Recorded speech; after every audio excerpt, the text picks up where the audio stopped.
तो उत्तर प्रदेश में हाथरस जिले के सिकंदराबाद इलाके के पुलरई गांव में आयोजित एक सत्संग में मची भगदड़ से अब तक 122 लोगों की मौत हो चुकी है। सवाल ये उठ रहा है कि सत्संग किसका था, कौन थे ये बाबा जो अपने नाम बदलते रहते हैं। ये सत्संग नारायण साकार हरि नाम की कथावाचक का था, जिसके पोस्टर लगाए गए थे बाकायदा, और इस कथावाचक को लोग भोले बाबा और विश्व हरि के नाम से भी जानते हैं।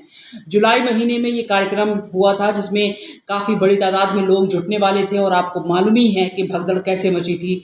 80,000 लोग आने की बात कही गई थी और कहाँ 2.5 लाख लोग वहाँ पर पहुँच गए थे। तो ये बाबा कौन हैं, और ये वर्दी वाले बाबा यानी कि पुलिस की नौकरी छोड़कर ये बाबा कैसे बने, इनका सफ़र क्या था, कैसा सफ़र रहा है, इसके बारे में हम आपको जानकारी देंगे। तो इस कार्यक्रम के बारे में थोड़ा सा आपको बता दें।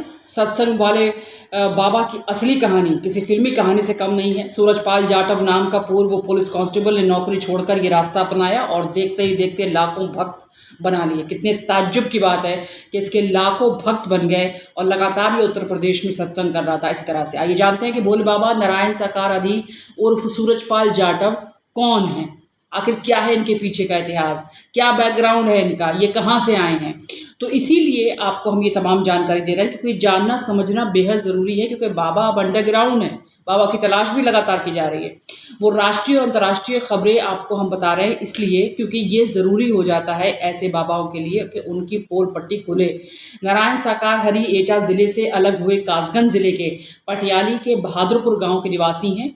उत्तर प्रदेश पुलिस की नौकरी के शुरुआती दिनों में वो स्थानीय अधिसूचना इकाई LIU में तैनात रहे, और करीब 28 साल पहले छेड़खानी के एक मामले में अभियुक्त होने के कारण निलंबन की सज़ा भी मिली, यानी निलंबन की सज़ा भी वो काट चुके हैं। निलंबन उनका किया गया था। एक लड़की से छेड़खानी का आरोप था इन पर, जब ये पुलिस में काम कर रहे थे, वहाँ पर जब ये नौकरी कर रहे थे, उस वक्त इनके ऊपर ये इल्ज़ाम था, और निलंबन के कारण सूरजपाल जाटव को पुलिस सेवा से बर्खास्त कर दिया गया था। हालांकि इससे पहले सूरजपाल जाटव करीब 18 पुलिस थाना और स्थानीय अधिसूचना इकाई में अपनी सेवाएं दे चुके थे। इटावा के वरिष्ठ पुलिस अधीक्षक संजय कुमार बताते हैं कि छेड़खानी वाले मामले में सूरजपाल एटा जेल में काफ़ी लंबे समय तक कैद रहे, और जेल से रिहाई के बाद ही सूरजपाल बाबा की शक्ल में लोगों के सामने आए हैं।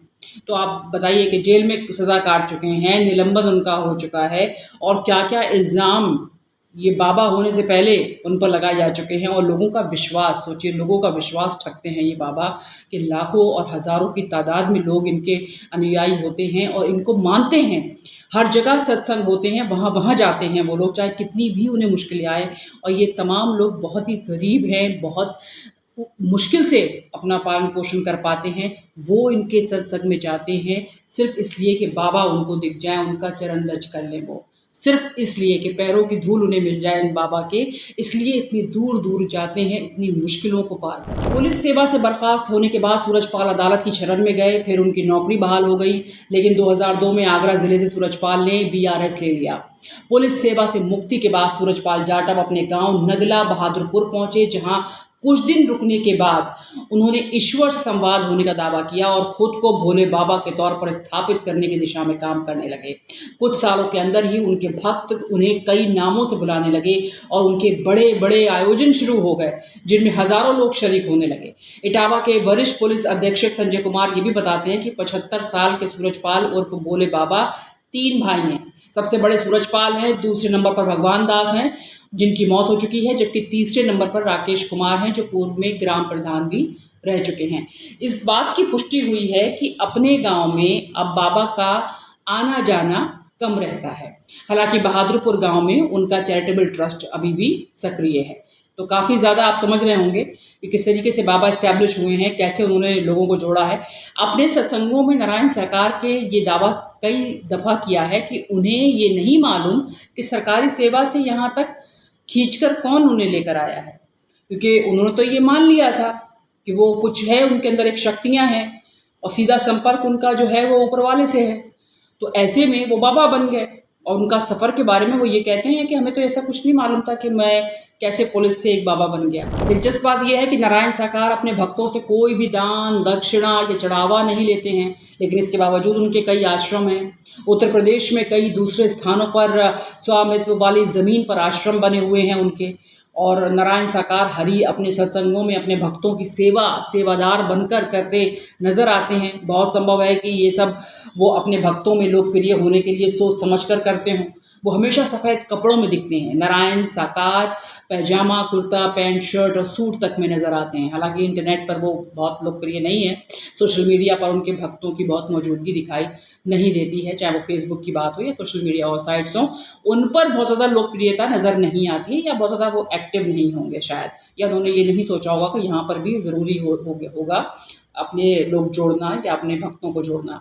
तो ऐसे आयोजनों में सैकड़ों स्वयंसेवक और स्वयं सेविकाएं सेवा की कमान संभालती हैं जब इस तरीके के सत्संग होते हैं। पानी, भोजन से लेकर ट्रैफिक की व्यवस्था सुचारू रूप से चले, इसकी कोशिश भी भक्तों की जो है वो जिम्मेदारी है। और एक समिति है बाकायदा, उनके अंदर भी एक कमेटियाँ बनाई गई हैं कि किसकी क्या जिम्मेदारी है।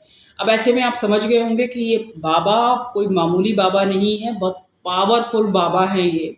अब तो आगे आगे जो राज खुलते जाएंगे वो हम आपको ज़रूर बताएंगे इन बाबा के बारे में। लेकिन फ़िलहाल जो इनका एक बैकग्राउंडर है, जो असलियत है इनकी, ये कहाँ से कहाँ तक की इनकी जर्नी रही है, सफ़र रहा है, कहाँ से कहाँ तक इन्हें सज़ा तक काटनी पड़ी है, फिर ये उसके बाद इन्होंने अपनी नौकरी छोड़ दी और फिर ये बाबा बन गए।